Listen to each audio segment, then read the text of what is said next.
ہر زندگی کا لمحہ برکت کے ساتھ. کیوں کہا کھانے سے پہلے بسم اللہ وعلی برکت اللہ. والا کھانا میں کھا رہا ہوں بیماری بن جائے تو چاہے، یہ لقمہ شفا بن جائے تو چاہے.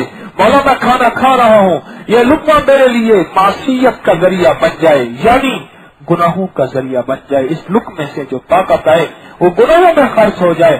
نہ مولا اس لقمے کو برکت اور برکت بنا دے. جو برکت ملے گی اس سے عبادت ہوگی، تسبیح ہوگی، خیر ہوگی، برکت ہوگی.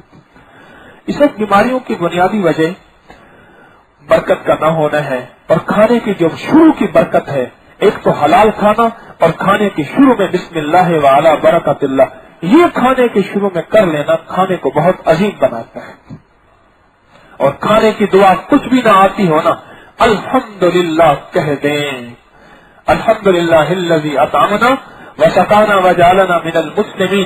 نہیں آتی دعا، یاد کرنے کی نیت کر لیں، لیکن خود الحمدللہ کہنا خود بڑی دعا ہے.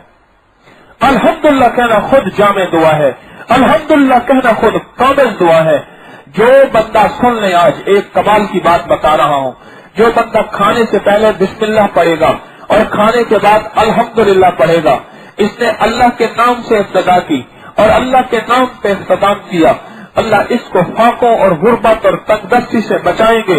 اللہ اس کی نسلوں کو سدا عطا فرماتے رہیں گے.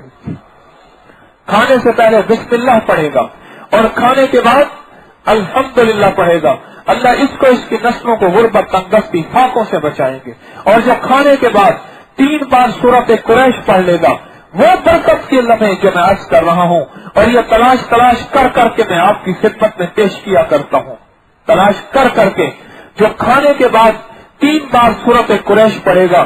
اور میں اکثر منت کرتا ہوں، جس کو سورۃ لیلہ سے قریش یاد نہیں ضرور یاد کر لیں.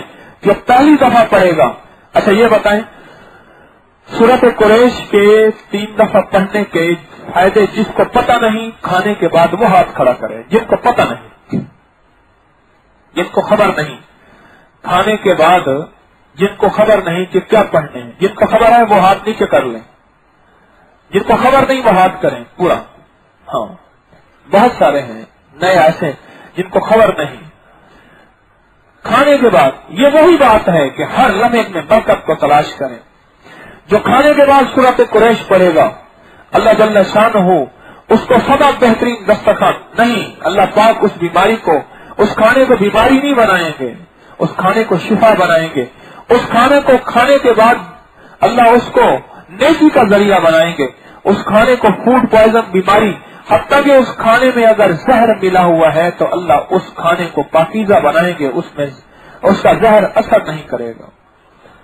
اور جو دوسری طرح سورۃ قریش پڑھے گا، اللہ اس کو سدا بہترین دسترخوان عطا فرمائیں گے، اعلیٰ دسترخوان عطا فرمائیں گے، اور اس کو بہترین کھانے، بہترین رزق عطا فرمائیں گے. یعنی اعلیٰ دسترخوان اس وقت ملے گا جب رزق وسیع ہوگا. اور جو تیسری دفعہ سورۃ قریش پڑھے گا، اللہ اس کی 7 نسلوں کو فقر، غربت، تنگ دستی، فاقوں سے بچائیں گے اور اعلیٰ سے اعلیٰ کھانے کھلائیں گے. جو تیسری دفعہ سورۃ قریش پڑھے گا، تیسری دفعہ سورۃ قریش